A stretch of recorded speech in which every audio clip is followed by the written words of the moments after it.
Bienvenidas, bienvenidos todos, todas. Antes que nada, queremos agradecer a esta 20ª edición de la Feria Internacional del Zócalo, este año en modalidad virtual, abrir sus puertas para este conversatorio en torno a la obra de Jason Moore y el concepto de capitaloceno. En lo personal me da mucho gusto y agradezco la invitación a acompañar este diálogo entre dos libros de reciente aparición que nos acercan al pensamiento de Jason Moore. Uno de ellos es El capitalismo en la trama de la vida, ecología y acumulación de capital, de Jason Moore, publicado por Traficantes de Sueños, una editorial militante y un espacio de encuentro en Madrid, España. El otro es La trama de la vida en los umbrales del capitaloceno, el pensamiento de Jason Moore, una compilación de artículos de este autor realizado por Mina Lorena Navarro y Horacio Machado Arauz y publicada por Bajo Tierra Ediciones, un proyecto editorial autónomo, autogestivo y antipatriarcal conformado por mujeres en la Ciudad de México. A su vez, ambos proyectos forman parte del ecosistema iberoamericano del libro independiente. Antes de comenzar con este diálogo, les quiero contar brevemente que Jason Moore es un profesor e investigador estadounidense, historiador ambiental y economista político que actualmente trabaja en la Universidad de Binghamton y que conjunto con muchos otros autores ha venido conformando la perspectiva de la ecología mundo, una perspectiva que puede ayudarnos a entender los desafíos y problemas que estamos enfrentando hoy como naturaleza humana y hacer frente y analizar este momento tan duro de pandemia que estamos viviendo. Un momento que nos dice bastante del modo abusivo y violento a través del cual nos estamos relacionando como naturaleza humana, pero también con otras naturalezas que habitan el mismo planeta que nosotros.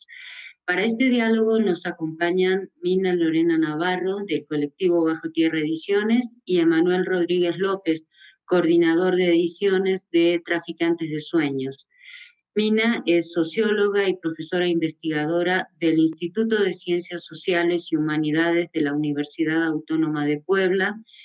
Coordina el área de investigación de entramados comunitarios y formas de lo político de esta universidad y el grupo de trabajo Ecologías Políticas de Aviala de Claxo.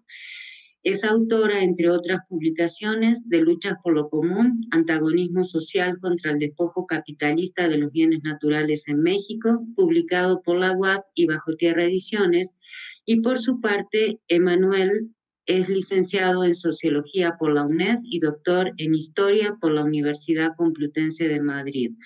Autor, entre otras publicaciones, de La política contra el Estado, sobre la política de parte y de El gobierno imposible, trabajo y fronteras en las metrópolis de la abundancia, ambas publicaciones realizadas por Traficantes de Sueños. Doy la bienvenida a Mina y Emanuel y para comenzar este diálogo quiero preguntarles por qué es relevante la traducción de Jason Moore al español y si nos pueden hablar un poquito de cada uno de los libros que estamos presentando hoy. Mina, tienes la palabra. Gracias. Muchísimas gracias, Gise. Gracias, Emanuel. Pues es un gusto también para nosotras estar en esta feria presentando este libro que ya comentaba ahora Gise. Es una de las novedades de Bajo Tierra Ediciones y estamos muy contentas porque creemos que este libro, junto con el de Traficantes de Sueños, pues es un aporte interesante a los debates, a las discusiones que hoy se están dando en términos de los límites de este modelo, de este modo civilizatorio capitalista. Entonces, bueno, desde que conocimos la obra de Moore hace algunos años, nos interesaba mucho poder ahondar en ella, pero bueno, un límite que encontramos en ese entonces, pues es que la mayor parte de sus textos estaban solamente en inglés, no había traducción. Entonces, por eso el esfuerzo tan importante que ha hecho Traficantes de Sueños de traducir este libro, el del capitalismo en la trama de la vida, pues lo abrazamos, ¿no? Lo saludamos porque gracias a ese esfuerzo, pues hoy creo que el trabajo de Jason Moore se puede conocer mucho más en América Latina y en particular la publicación de Bajo Tierra Ediciones.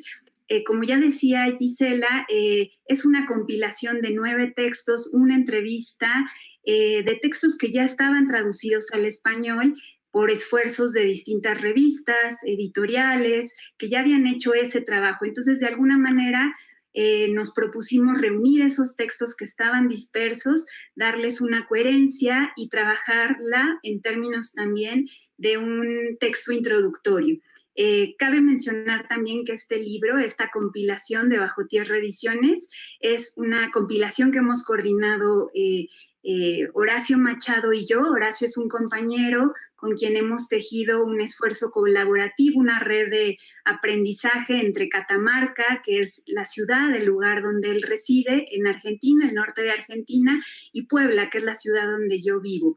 Entonces, bueno, pues de alguna manera, bueno, después de muchos años de encuentro, de trabajo juntos en esta red de colaboración desde la ecología política en América Latina, que digamos ha sido pues un tema que nos ha convocado a muchos colectivos, esfuerzos de investigadores, militantes, independientes. Bueno, un poco desde esas redes de encuentro con Horacio decidimos, ¿no?, hacer esta propuesta Bajo Tierra para que pudiéramos presentar esta compilación con estos textos y que además, bueno, pues se encuentra con la compilación y, bueno, el trabajo de Traficantes de Sueños que hoy, bueno, Emanuel va a contar. Entonces, bueno, pues son 2 libros que se encuentran, que realmente no habíamos planeado que salieran al mismo tiempo y así está sucediendo. Entonces, bueno, pues es un esfuerzo que se va hermanando y se va, digamos, van naciendo, ¿no? O va saliendo a la luz casi en el mismo momento. También este libro tiene que ver mucho con una apuesta por tratar de proporcionar algunas claves, compartir una serie de miradas que creemos que en estos libros se encuentra para pensar los momentos tan complicados que hoy estamos viviendo, en particular en México, en América Latina, frente al conjunto de políticas de despojo, de explotación, de extracción de valor,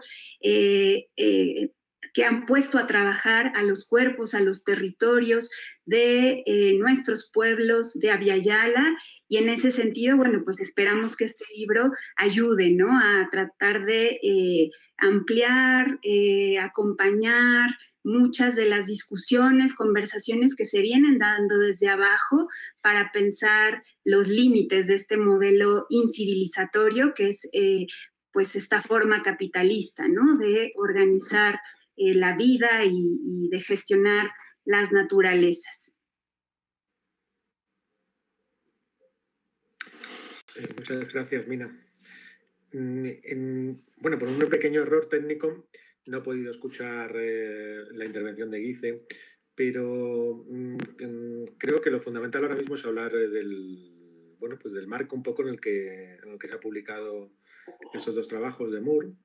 Y como señalaba antes Mina, lo que asistimos es a una crisis ecológica de amplísimo espectro, ¿no?, que prácticamente no somos ni siquiera capaces de calibrar del todo.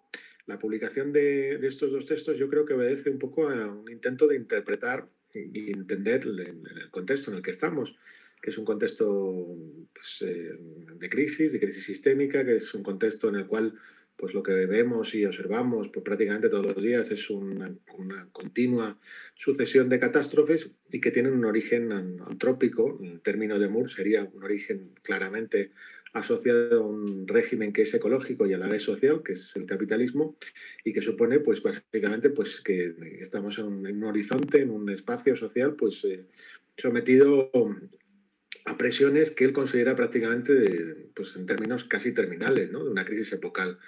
¿A qué se refiere Moore con esto? Pues se refiere básicamente a que estamos pues, asistiendo a día de hoy al fin de lo que era la frontera de apropiación capitalista. Esto suena un poco extraño, pero básicamente es que la naturaleza está dejando de trabajar gratis para lo que era la lógica de acumulación pues, que se ha vivido en esos últimos 500 años.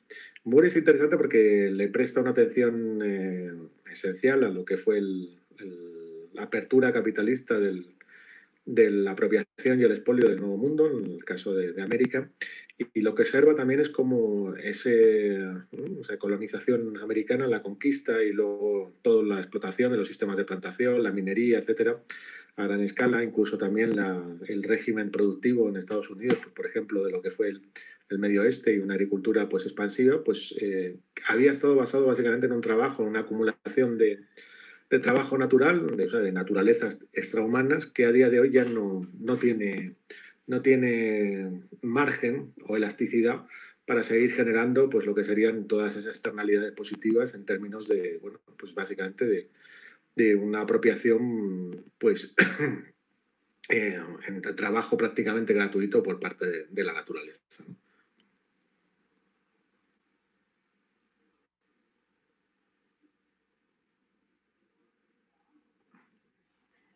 Perfecto, muchas gracias a los dos.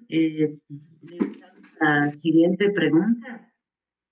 ¿En qué consiste la perspectiva de la ecología mundo que el público encontrará en ambas publicaciones? ¿Quién responde, Guiz?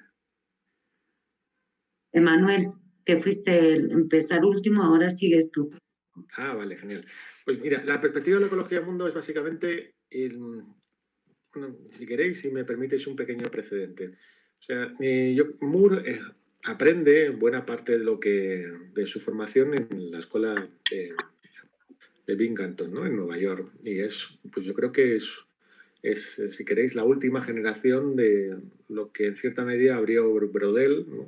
El historiador Ferdinand Brodel, la cual buena parte de la obra está publicada además en México, en castellano, ¿no? Por el Fondo de Cultura Económica. Que básicamente el origen del capitalismo, luego lo desarrolló Wallerstein, Arrighi, entre otros, no se puede entender el desarrollo del capitalismo simplemente a través de una posición meramente eurocéntrica o centrada en Europa y centrada en los que serían las naciones desarrolladas, ¿no? Lo que él venía a señalar es que básicamente el capitalismo se desarrolla en un sistema que es de orden internacional, un sistema mundo que tiende a crecer y tiene una expansión prácticamente infinita, colonizando todos los márgenes. Lo que yo creo que añade Moore con esta perspectiva de la ecología mundo es como una perspectiva, una aportación, una dimensión que no estaba incluida en esa elaboración original y que resulta fundamental, que es básicamente todas las servidumbres, todos los servicios que la naturaleza, el ecosistema humano genera en términos de lo que sería una lógica de acumulación capitalista. Entonces, la ecología mundo lo que nos permite ver es básicamente que, primero, salir de la perspectiva de que la naturaleza simplemente es un hecho que está al margen de la sociedad, es decir, nosotros formamos parte de un ecosistema con la sociedad, es decir, nosotros somos sociedad en naturaleza y a la vez la naturaleza es siempre en la sociedad, ¿no? Creo que eso así suficientemente se podría entender un poco como la ecología mundo. Es decir, que lo que está basado en nuestro ordenamiento social, económico, pues forma también un régimen que es de orden ecológico. Y eso se ve en todas las dimensiones, en lo que son los sistemas energéticos, en lo que son, por ejemplo, en los sistemas alimentarios, la producción de alimentos, pero también en todo lo que es la reproducción de la vida, ¿no? Insertan las lógicas, si queréis, patriarcales y familiares, y también, por supuesto, todo lo que tiene que ver con la generación de desechos, con la generación de, bueno, pues de lo que es el resultado un poco de la entropía humana, biológica, también capitalista, de la forma en la que vivimos, ¿no?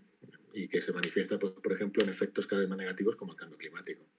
Yo creo que eso es un poco así como la perspectiva de la ecología del mundo, tal y como lo he podido entender yo.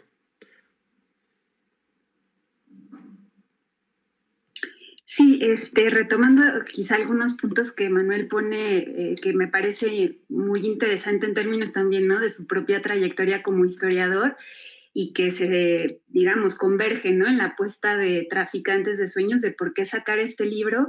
Para nosotras, por ejemplo, una de las discusiones, y también con Horacio, ¿no?, que teníamos de la importancia de este libro hoy en América Latina, que también quizá de eso podemos hablar un poquito más después, ¿no? O sea, exactamente cuáles son los aportes más específicos que estos libros suponemos pueden tener, ¿no?, de manera más situada en términos de las conversaciones que se están dando pues hoy mismo, ¿no?, al calor también de procesos de lucha, ¿no?, y de politización en los distintos lugares, ¿no?, con los que estamos de alguna manera conectados. Pero bueno, algo que a nosotras nos parecía muy importante de este libro, de alguna manera, es esa apuesta por construir un horizonte poscartesiano, ¿no? Esto significa, de alguna manera, ir fisurando esa fantasía antropocéntrica, androcéntrica, ¿no? Sobre la cual el pensamiento moderno, ¿no? Nos ha configurado, y que la apuesta del libro desde esta perspectiva de la ecología mundo, pues es un poco, ¿no? Tratar de ir más allá de estos imaginarios modernos, capitalistas, coloniales, patriarcales, e ir fisurando, ¿no? Estas fantasías, y que una de esas fantasías, pues es justo la que ahora Manuel comentaba, ¿no? Él llama este dualismo, ¿no? Entre sociedad y naturaleza, en donde los humanos nos hemos ido configurando nuestra propia existencia, nuestra propia subjetividad, nuestra propia percepción en términos de una escisión, ¿no? De no pensarnos, no sentirnos, no sabernos, no situarnos como naturaleza.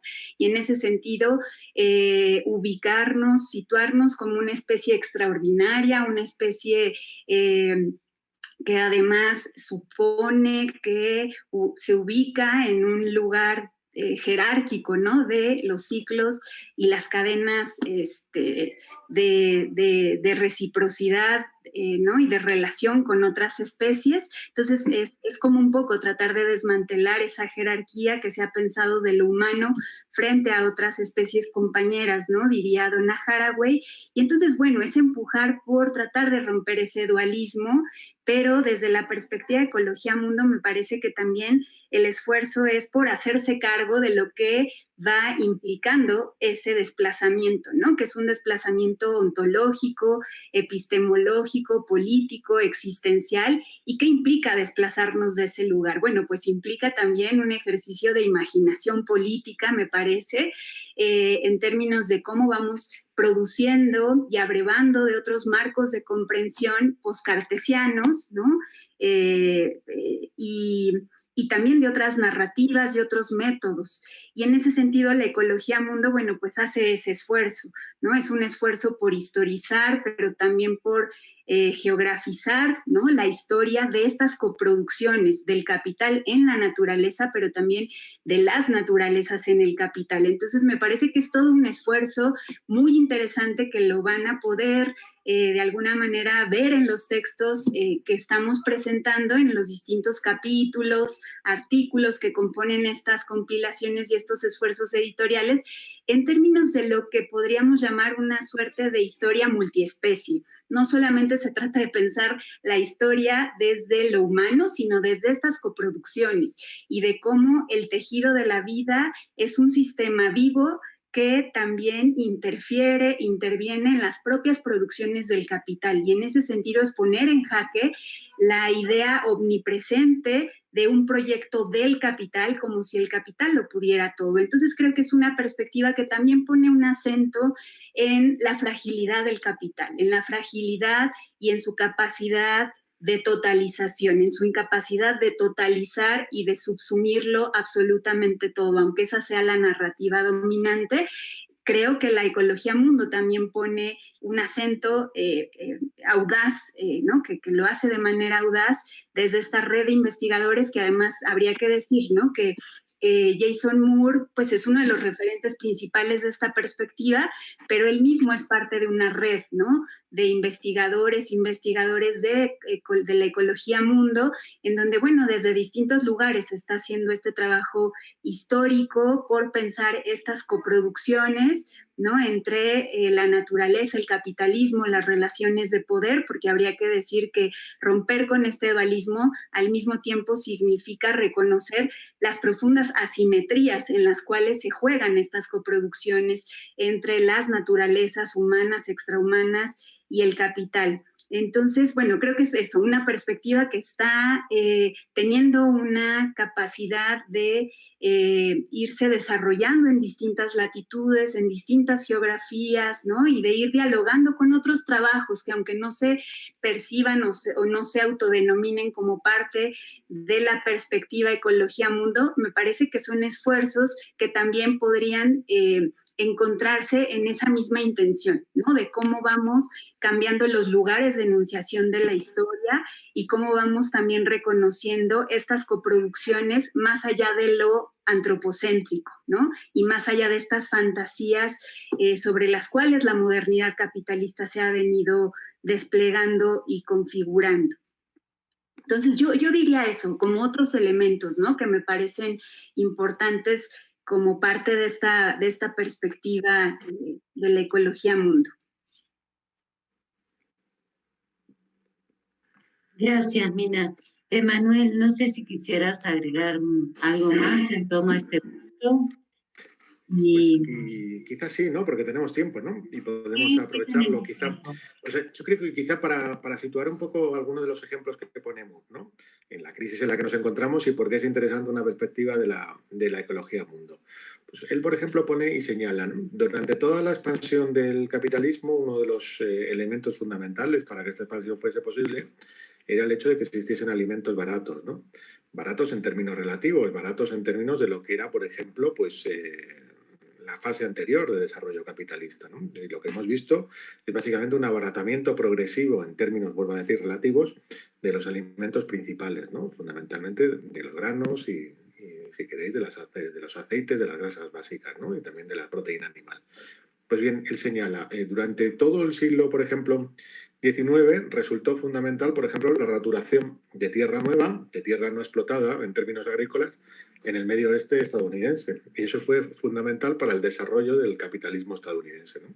Igual que, por ejemplo, se señala como había todo un proceso de colonización interna y de trabajo esclavo en los estados del sur y el trabajo fundamentalmente de la población afroamericana esclavizada en los estados del sur fue fundamental para el desarrollo de toda la industria textil en el sistema mundo.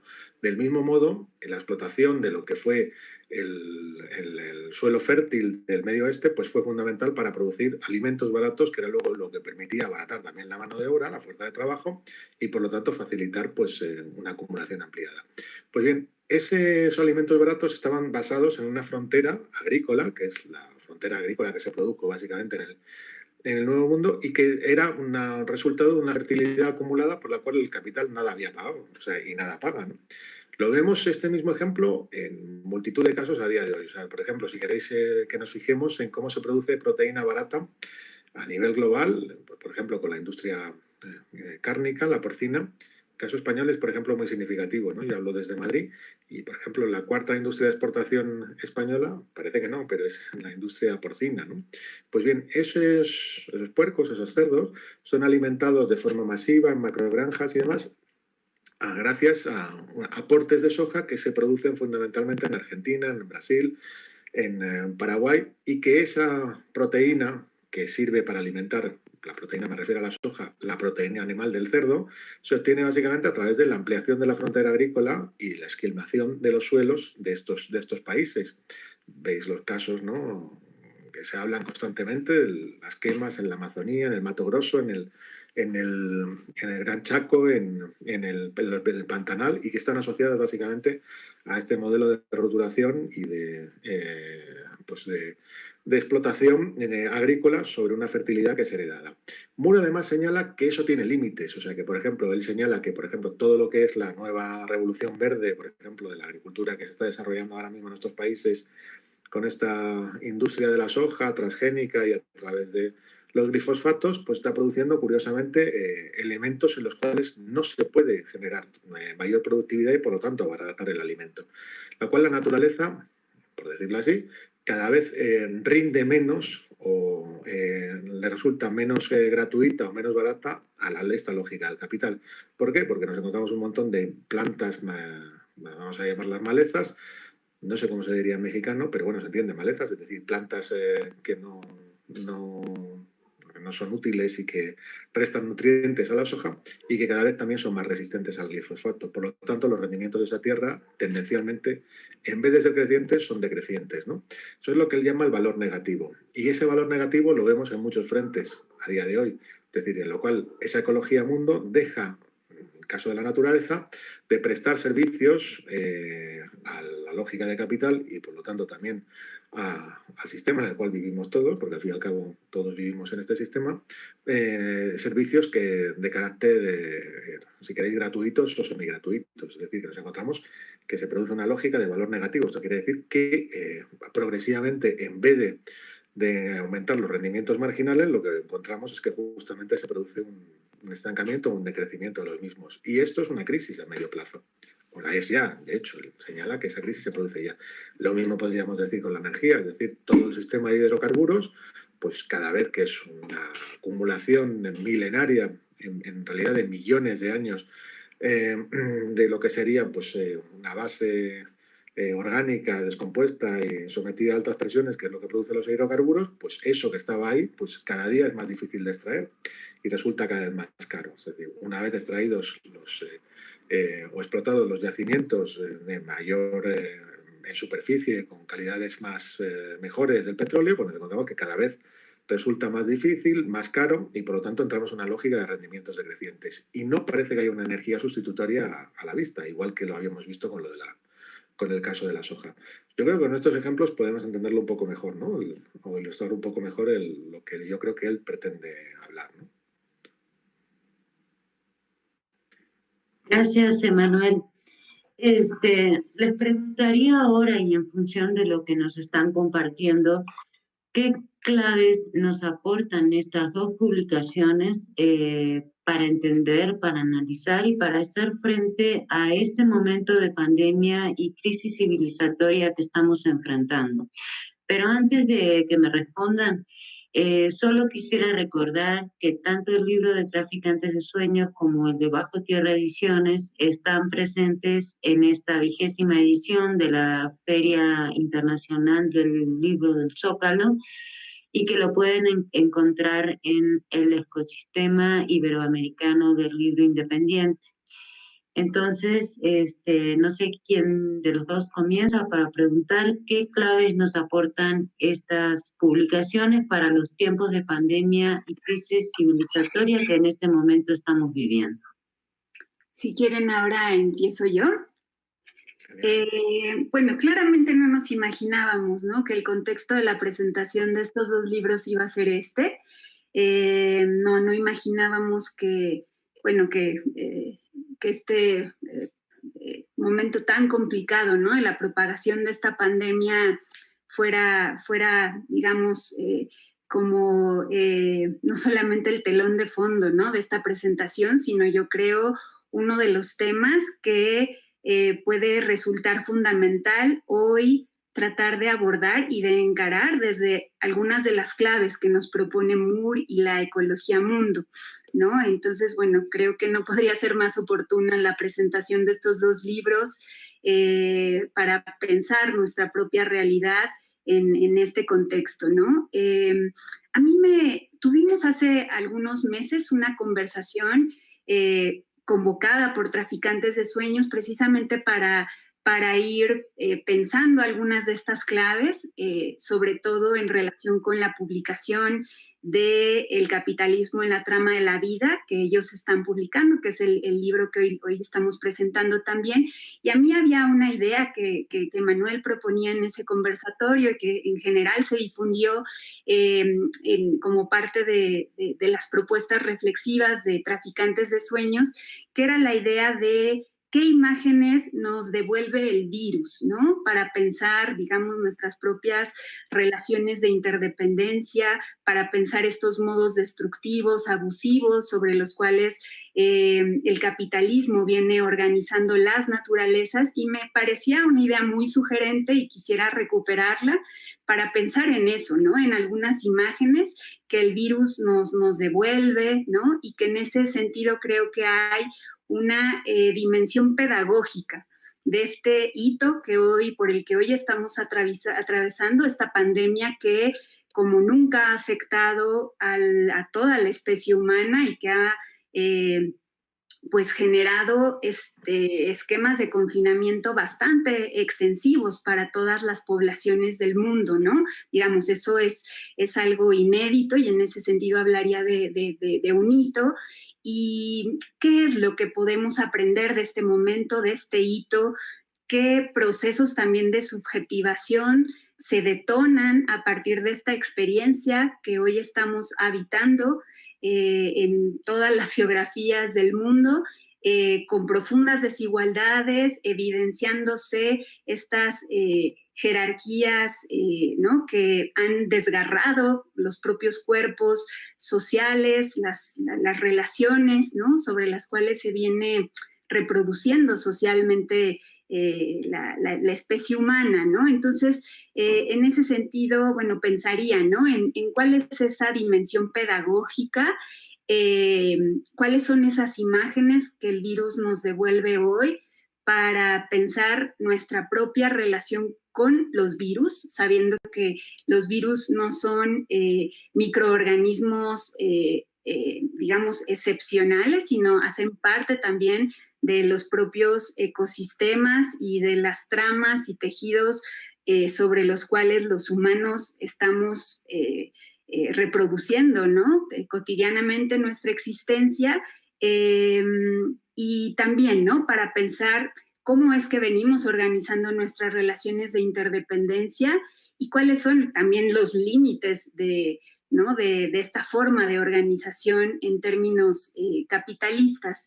Y no sé, pensando un poco en eso, también proponiéndole a Manuel, ¿no?, si ese hilo puede ayudarnos a tejer algunos elementos de estos aprendizajes, porque yo en principio diría que antes de hablar de estas imágenes, yo tengo la sensación, al menos en México así lo estamos percibiendo algunas de nosotras, pero supongo puede ser una experiencia compartida en otras geografías también, es que los primeros meses de la pandemia había como una sensación de que el tiempo se estaba abriendo y que la disputa era más evidente en términos de las grandes contradicciones que se estaban también exponiendo en estos tiempos de pandemia.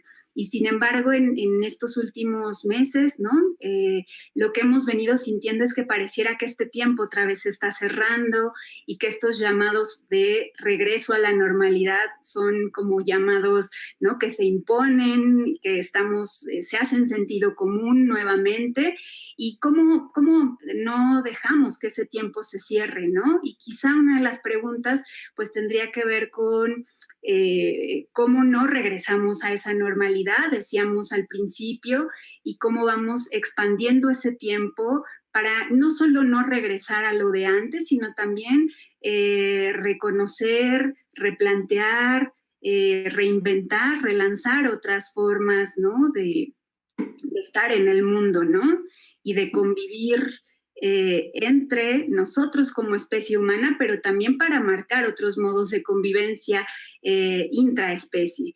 Y en ese sentido creo que una de las imágenes que nos devuelve el virus precisamente tiene que ver con la condición de interdependencia, ¿no?, que a todos nosotros nos hila a este tejido de la vida, ¿no?, frente a un sentido común que se impone reiteradamente de pensar que lo humano se hace a sí mismo, que somos una fuerza ¿no?, que se modela a sí mismo en términos de autosuficiencia, de autonomía, ¿no?, y que digamos que ese principio operativo de organización de la vida niega profundamente las relaciones de interdependencia, ¿no?, niega ese sentido compartido, recíproco, simbiótico, como también un principio organizador de las relaciones. No necesariamente son las relaciones de competencia las que han organizado los procesos coevolutivos de la Tierra, ¿no?, aunque se presenten como las dinámicas más importantes. Bueno, hay estudios relevantísimos que desde la ciencia vienen sosteniendo que más bien son las relaciones cooperativas, de simbiosis, las que han garantizado la coevolución, ¿no? Entonces, como una imagen, me parece, de que nos regala el virus, ¿no? De esta dimensión pedagógica, tendría que ver con reconocer nuestra condición de interdependencia, saber que somos una especie que afecta, pero que también somos afectados por un tejido de la vida del que somos parte. Y en este caso el virus es lo que de alguna manera o de muchas maneras nos demuestra, ¿no? Esa capacidad de afectación mutua, simbiótica, y que no nos lleva, me parece, a repensar también, ¿no? De qué formas queremos seguir organizando nuestras relaciones de interdependencia con las especies con las que compartimos, ¿no? Esta aventura de la vida. Y en ese sentido creo que el libro nos regala precisamente una serie de herramientas que yo considero poderosas para tratar de mirar los límites de esta coproducción capitalista con sus contenidos patriarcales, coloniales, especistas también, porque creo que el contenido especista que se nos devela en esta pandemia es un contenido que yo creo que no había estado tan nítido como lo está ahora, en términos de cuáles son esas relaciones de dominación, de opresión, de jerarquía,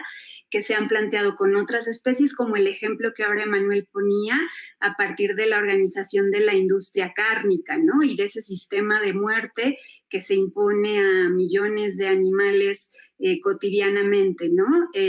Partiendo además de que es un modelo totalmente insustentable, que nos mal alimenta, ¿no? Que incluso genera enfermedades mortales sobre las especies humanas y no humanas, en fin, ¿no? Por donde se le quiera ver, pero ese es uno de los contenidos, digamos, que yo creo que se expone en esta pandemia. Y bueno, decía, ¿no? Que hay herramientas poderosas para tratar de ver estas coproducciones capitalistas y su carácter también necrocida, ¿no? De cómo se van de alguna manera degradando las propias capacidades autopoyéticas, autorregulativas de los sistemas vivos a partir de la forma capitalista, ¿no? Que se impone para organizar las naturalezas. Pero al mismo tiempo vemos cómo no solo se trata de seguir esa capacidad necrocida de el capitalismo en el tejido de la vida, sino como también decía anteriormente, cómo el tejido de la vida también resiste, también se revela, ¿no? También responde a esas intervenciones, ¿no? Entonces me parece que esa sería, ¿no? Como una de las imágenes que, bueno, en la que yo me quedé pensando mucho a partir de ese conversatorio que tuvimos, que ustedes, que Traficantes de Sueños convocó en ese momento y que me gustaría, ¿no? Como seguir ahondando en la idea de las imágenes para pensar los aprendizajes, pero también para pensar cómo seguiremos conviviendo, por ejemplo, con los virus, ¿no? ¿Cuáles son también los caminos que se abren de reaprendizaje para pensar en esos pequeños microorganismos que hoy están poniendo en jaque, ¿no? Las formas al menos capitalistas, hegemónicas de gestión de la vida. Entonces, bueno, esas serían como algunas ideas, ¿no? Que yo quería compartir para un poco pensar esta pregunta que nos hacía Gise de qué hacemos, ¿no? ¿Qué hacemos y cómo entendemos juntos el momento actual? Sí. Por recoger un poco todo lo que comentas o algunas de las cosas que comentas, porque todo es muy difícil en un espacio tan reducido, hay una cuestión que yo creo que Moore pone mucho y recalca bastante, es decir, no podemos entender la historia de la humanidad atendiendo simplemente a fenómenos puramente sociales o políticos. Es decir, hay que entender que en la humanidad no solamente su historia se reconoce como una sucesión de imperios, clases sociales, revoluciones, en relaciones incluso internas, ¿no? Relaciones coloniales, sometimiento de un pueblo sobre otros, ¿no? Construcción de distintas formas patriarcales, etcétera, sino que también en la humanidad hay que reconocer que hay otros sujetos que no son exactamente humanos o que no son o que solamente se entienden en esa historia humana a través de su relación con los humanos. Y él pone el ejemplo de las pandemias, los virus, la domesticación de animales, etcétera. O sea, y por hacer un poco de historia, y luego intento hacer una imagen un poco más precisa, hay mucha gente que señala que, por ejemplo, en el origen de la agricultura se produce un fenómeno que no estaba previsto. Aparte que hay discusión sobre lo que la agricultura, el neolítico, significó en la evolución humana. Lo que sí parece claro es que la construcción de un espacio agrario y ganadero nuevo, en el cual hombres y humanos y otras especies empezaron a convivir juntas, generó toda una serie de saltos biológicos de distintos virus, bacterias, que eran parte de las relaciones simbióticas y parasitarias de estas especies a los humanos, ¿no? Y se produjo un fenómeno de lo que los técnicos llaman zoonosis, ¿no? Determinados virus, como por ejemplo la viruela, ¿no? El caso, por ejemplo, de la conquista de América no solamente fue la explotación de los conquistadores, sino la llegada también de las zoonosis que se habían producido en el viejo mundo, una serie de enfermedades, normalmente que habían saltado de animales ya a los humanos, y la devastación de estas poblaciones, ¿no? Eso también sucede en la historia europea, en el tránsito del paleolítico al neolítico, ¿no? Y ahí, no me voy a extender en eso, ¿no?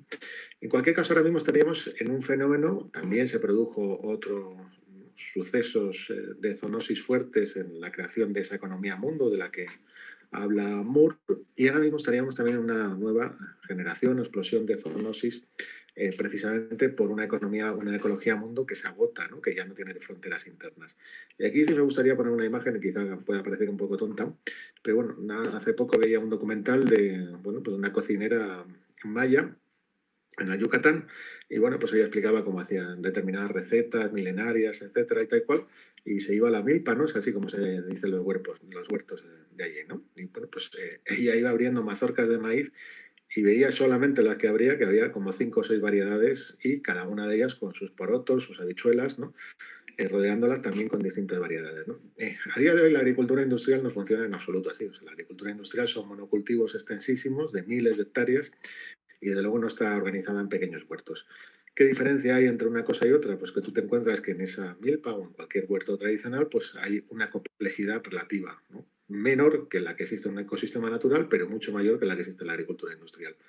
Eso permite pues, que haya una interrelación entre distintas especies que produce al final pues, una serie de interacciones que más o menos tienen cierta capacidad de autorregulación. En la agricultura intensiva y bestial, que produce un empobrecimiento de los ecosistemas total, un empobrecimiento de esas relaciones ecológicas brutales, por lo que se tiende es una simplificación pura y dura, ¿no? Se cultiva una variedad de cultivo, una variedad de cultivo comercial, y se trata de que haya la menor o el control mayor posible de las condiciones de crecimiento y que el suelo sea un simple sustrato, ¿no? Y para eso se utilizan químicos, agroquímicos, etcétera, ¿no? El resultado de eso es que tú, esa complejidad de los ecosistemas pues previos a lo que sería la agricultura industrial, pues es expulsada a los límites, ¿no? Y resulta que eso lo que produce es precisamente que muchos de esos mecanismos de autorregulación que se producían antes en esos ecosistemas, pues se desbaraten, se desborden, ¿no? Por ejemplo, en el caso del ébola, incluso también se dice que el del SIDA, que son 2 casos de zoonosis más o menos conocidas, lo que se habla básicamente es que, por ejemplo, fue la expansión de esa agricultura industrial intensiva, pues por ejemplo, el clásico del África ecuatorial, pues no serían solamente los cultivos clásicos del cacao, el café, sino por ejemplo de la palma africana, ¿no? Para producir aceite, y lo que hacía era básicamente comerse hectáreas de selva, ¿no?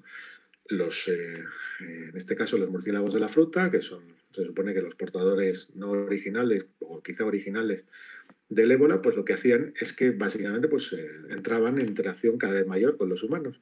Y eso lo que produjo es, yo no sé si es por un hospedador intermedio, pues es el salto del virus del ébola a las poblaciones humanas en distintas fases, ¿no? O en distintos brotes, ¿no? En el caso del coronavirus parece que más o menos la situación es similar, ¿no? O sea, que es un virus que pertenece a determinados murciélagos, que probablemente haya tenido un hospedador previo o no, tampoco se sabe, no se tiene estudiado, y que eso tiene que ver fundamentalmente con la expansión de estos cultivos y el empobrecimiento de esos ecosistemas y una relación cada vez mayor entre humanos y las poblaciones salvajes sin mediaciones o controles como podían ser el hecho de que antes se vivían pueblitos y que los brotes no tenían extensión por la globalización actual, ¿no? Y lo que te encuentras es que el virus salta a los humanos y el virus produce una pandemia. En este caso no es una pandemia con unos índices de mortalidad brutales, pero sí es lo suficientemente grave como para interrumpir la vida económica. Por ejemplo, aquí en Madrid están a punto de volver a cerrar otra vez la ciudad. Y con un desastre en términos económicos y sociales que solamente ahora vamos a empezar a ver. Es decir, que ahora pues, esto se traducirá en desempleo. En el caso de muchos países, yo entiendo que, por ejemplo, en México, pues que el trabajo informal del cual vive buena parte de la población, pues simplemente se derrumba y te encuentras con que la población pues, se ve en una situación abocada por una crisis sanitaria, una situación que no, de la cual hay muy pocas alternativas y muy pocas salidas, ¿no? Y eso se traducirá, pues, probablemente en los próximos años en crisis políticas que no sabemos ahora mismo del todo calibre, ¿no? Que pueden ser de oportunidad, pero también pueden tener lecturas más conservadoras o más reaccionarias, ¿no? Entonces, en el sentido que señalaba Mina, o sea, que esta perspectiva de la ecología al mundo lo que señala básicamente es que estamos,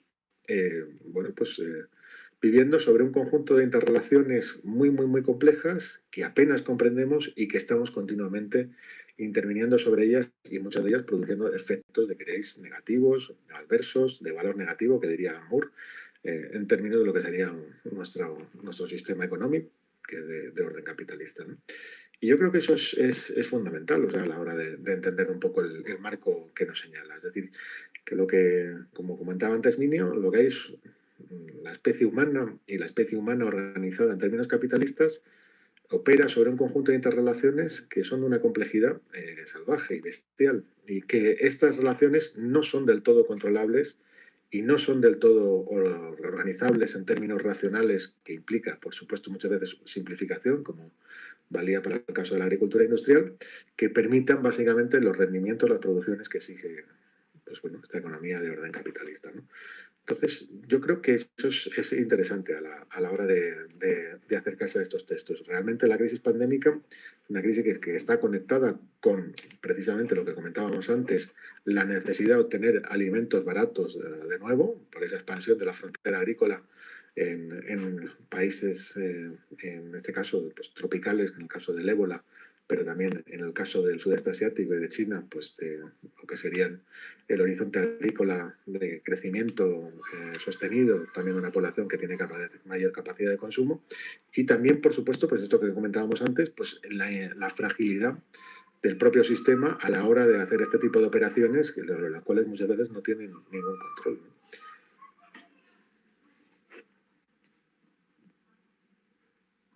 No sé si Mina quieres añadir algo más o Ife.